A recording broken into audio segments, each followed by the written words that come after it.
வணக்கம். தேசாந்திரி. எழுதியவர் எஸ். ராமகிருஷ்ணன். பகுதி 3. கூந்தல் கிணறு. நல்லதங்கால் கிணறை பார்க்கறதுக்காக விருதுநகர் மாவட்டத்தில் அர்ஜுனாபுரம் அப்படின்ற ஊருக்கு போயிருந்தேன். ஸ்ரீவில்லிபுத்தூர்லேருந்து ஒரு 25 கிலோமீட்டர் தொலைவில் இந்த ஊர் இருக்குது. ஒரு ஆண்டில் மழைக்காலத்தில் மட்டுமே நீர் வரத்துள்ள அர்ஜுனா நதியோட கரையில் தான் இருக்குது இந்த நல்லதங்கால் கிணறு. அர்ஜுனாபுரத்துக்கு போகிற டவுன் பஸ் குறுகலான சாலையில் மெதுவாக ஊர்ந்துக்கிட்டு இருந்தது. தொலைவில் மேற்கு தொடர்ச்சி மலை விரிந்து இருந்தது. நான் போனது காற்றடி காலன்றதால வெட்ட வெளியில் சுழி போல காற்று சுரண்டுக்கிட்டே இருந்துச்சு. அர்ஜுனாபுரம் ரொம்ப சிறிய கிராமம். தெருக்கல்ல புழுதி பறந்து ஓடிக்கிட்டு இருந்தது. ஆட்டுக்குட்டிகளோட கத்தலும் கொய்யாப்பழம் விற்கிற பெண்ணோட தனித்த குரலும் தவிர வேறு எந்த சத்தமும் இல்லாதபடி ஒடுங்கி இருந்தது ஊர். நல்லதங்கால் கதையை கேள்விப்பட்டிருக்கீங்களா? பஞ்சம் பழிக்கிறதுக்காக அவளோட ஊரை விட்டு 7 குழந்தைகளை அழைச்சிக்கிட்டு பசியும் தாகவுமா அண்ணன் வீடு வந்து சேர்றா நல்லதங்கால். அண்ணன் வரவேற்று அடைக்கலம் தரான். ஆனால் அண்ணி மூலி அலங்காரிக்கோ நல்லதங்காலை பிடிக்கல. அண்ணனுக்கு தெரியாமல் கொடுமைப்படுத்துறா. அண்ணன் வேட்டைக்கு போன நாளில் நல்லதங்காலை அடித்து சித்திரவதை செஞ்சு கொதிக்கும் கூழ் அவள் தலையில் கவிழ்த்துடுறா மூலி. பிள்ளைகள் பசியில் துடிக்கிறாங்க. வாழறதுக்கு வழி இல்லாமல் போன நல்லதங்கால் தன்னோட பிள்ளைகளை அழைச்சிக்கிட்டு போய் ஒரு கிணத்துல ஒவ்வொருவராக போட்டுட்டு தானும் குதித்து தற்கொலை செஞ்சுக்கிறா. உண்மை அறிஞ்சு மூலி அலங்காரியை மொட்டையடித்து மூக்க அறுத்து துரத்திடுறா. அண்ணன் தங்கையை காவு கொண்ட கிணற்றுல தானும் விழப்போகிறான். கடவுள் தோன்றி எல்லாத்தையும் உயிர்ப்பிக்கிறாரு. இது ஒரு நாட்டுப்புற கதை மட்டும் இல்லை, இன்னைக்கு வர தொடரும் பெண்களின் துயர கதை. காலங்காலமாக பெண்களை பற்றி கொள்ள துயரின் குறியீடாக நல்லதங்கால் இருக்கா. இந்த கதை தென் மாவட்ட கிராமங்களில் எல்லாருக்குமே தெரியும். பாவைக்கூத்துன்ற நிழல் பொம்மலாட்டம் நிகழ்த்துபவர்கள் ஆண்டுக்கு ஒரு முறை கிராமந்தோறும் வந்து நல்லதங்கால் கதையை நிகழ்த்துவாங்க. மற்ற நாட்களை விடவும் நல்லதங்கால் நிகழ்ச்சியை பார்க்கறதுக்கு பெண்கள் அதிகமாக வருவாங்க.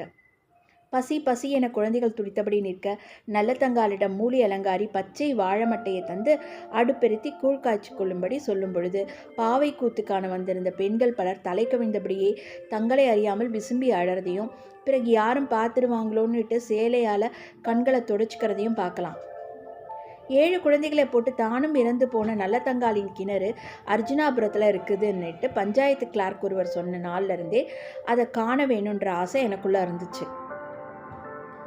இந்த ஆசையோட அடியில் 2 காரணங்கள் இருக்குது. ஒன்று, நல்லதங்கால் கிணறுல இன்னும் அவளது கூந்தல் அலைஞ்சிக்கிட்டு இருக்கிறதாகவும் அது கூர்ந்து பார்த்தால் தெரியுன்ற கதை.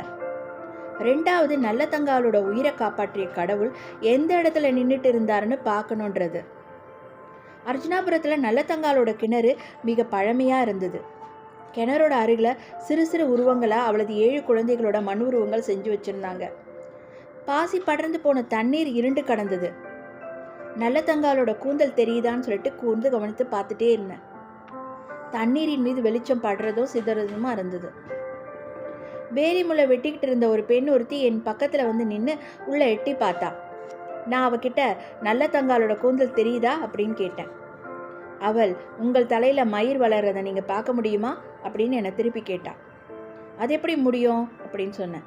நம்ம உடம்புல உள்ள ரோமம் ஒரு நாளைக்கு எம்புட்டு வளருதுன்னே நமக்கு தெரியாது, பிறகு எப்படி தண்ணிக்குள்ளே இருக்கிற கூந்தல் கண்ணுக்கு தெரியும் அப்படின்னு சொன்னான்.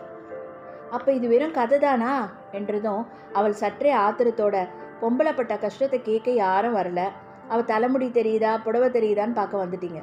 கிணத்துல விழுந்து செத்துது நல்லதங்கா மட்டும்தானா? ஒவ்வொரு ஊர்லேயும் எத்தனை பொம்பளைங்க கிணற்றுல விழுந்து செத்து போயிருக்காங்க.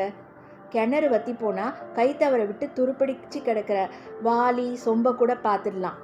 ஆனால் அதில் செத்த பொம்பளையோட வழியை அறிய முடியுமா சொல்லுங்க?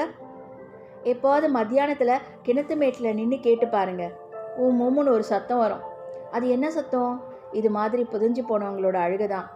ஆம்பளைக்கு கிணத்தை பற்றி ஒன்றும் தெரியாது, அது நீச்சல் அடிக்கிற இடம்னு நினைப்பாங்க.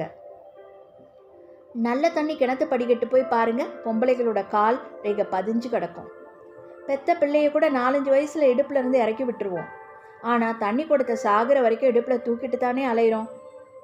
கிணறும் பொம்பளை மாதிரி தான், தனக்குன்னு எதையும் வச்சுக்காது, இருக்கிற வரைக்கும் கொடுத்துட்டே இருக்கும். ஊருக்கே தண்ணி கொடுத்த கிணறு கூட வத்தி போச்சுன்னா அதை ஒரு நாய் சீண்டாது. அப்படி தான் பொம்பளை படம் ஆகி போச்சுன்னா. நான் நல்லதங்காலுடன் தான் பேசிகிட்டு இருக்கிறேனான்னு எனக்கு ஒரு சந்தேகம் வந்துடுச்சு. அந்த பெண் தன் மனதில் கடந்ததை கொட்டி தீர்த்தவள் போல தெற்கு நோக்கி நடந்து போனான். அவ சொன்னது உண்மைதான். கிணறு வெறும் தண்ணீர் இருக்கிற இடம் மட்டும் இல்லை, அது ஒரு மாய வட்டம், ஒரு நிசப்தம், ஒரு மௌன சாட்சி. வானத்தில் பறந்து செல்லும் பறவைகளும் சூரியனும் சலனமற்ற கிணற்று நீரில் தன் முகம் பார்த்து தான் போகிறாங்க. மனிதர்களைப் போலவே கிணறுகளும் தங்களுக்கென தனியான ஒரு சுபாவம் கொண்டு இருக்கு. கிணற்றுக்கு கண்ணாக இருக்கிறது அதோட ஊற்று தான். சென்னைக்கு வந்த புதுசில் ஒரு நண்பனோட வீட்டுக்கு சாப்பிட போனப்போ அவரோட வீட்டில் புதுதாக போரிங் போட்டுட்டாங்கன்னு சொல்லி வீட்டில் ஏற்கனவே இருந்த கிணறு ஒன்றை மூடிட்டு இருந்தாங்க. கிணறு வெட்டுறது சிறு வயதில் தான் பார்த்துருக்கேன். ஆனால் வாழ்நாளில் முதல் முறையாக கிணறு மூடுறதை பார்த்தேன். 10-15 பேர் கல்லையும் மண்ணையும் அள்ளி போட்டு மூடிட்டு இருந்தாங்க. கிணறு மூடுறதை அருகிலேருந்து பார்த்துட்டு இருந்தா என்னோடய ஃப்ரெண்டோட பாட்டி. அதை போய் என்ன வேடிக்கை பார்க்குற அப்படின்னு நண்பனோட அப்பா கூப்பிட்டப்போ பாட்டி ஆதங்கத்தோடு சொன்னான், உங்களுக்கு இதோட அருமைலாம் எப்படி புரியும்? எத்தனை நாள் இதே கிணத்தடியில் இருட்டில் உட்காந்து வீட்டில் உள்ளவங்க படுத்துகிற வேதனை தாங்காமல் அழுதுருக்கேன் தெரியுமா?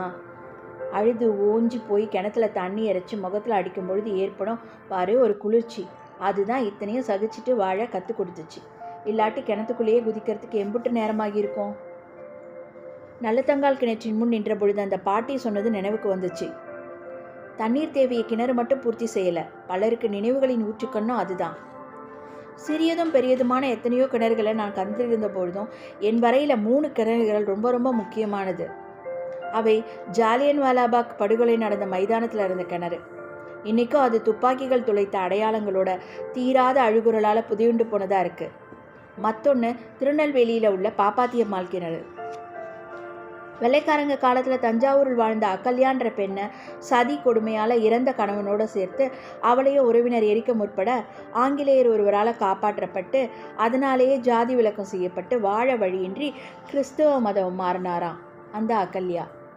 திருநெல்வேலியில் தங்கி பெண்கள் உபயோகத்துக்காக வெட்டி தந்த கிணறு ஒரு காலத்தில் பாளையங்கோட்டை பகுதியின் முக்கிய குடிதண்ணீர் கிணறாக மாறியிருக்கு. இன்றைக்கி அது கவனிப்பாரற்று கிடக்குது. 3வது நல்லத்தங்கால் கிணறு. ஜப்பானில் ஒரு நம்பிக்கை இருக்குது.